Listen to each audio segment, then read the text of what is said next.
Oliivipuu on olennainen osa Palestiinan maanviljelystä ja edustaa palestiinalaisten syvään juurtunutta yhteyttä maahan.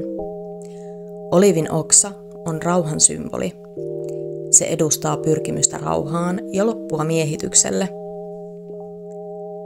Oliivin viljelyllä on ratkaiseva rooli Palestiinan taloudessa oliiviöljyn syötävien oliivien ja saippuan tuotannon kautta. Lähes 100 000 palestiinalaisperhettä on riippuvaisia oliivisadosta ja vuosittainen oliivin tuotanto on noin 100 000 tonnia ja oliiviöljyn tuotanto noin 20 000 tonnia.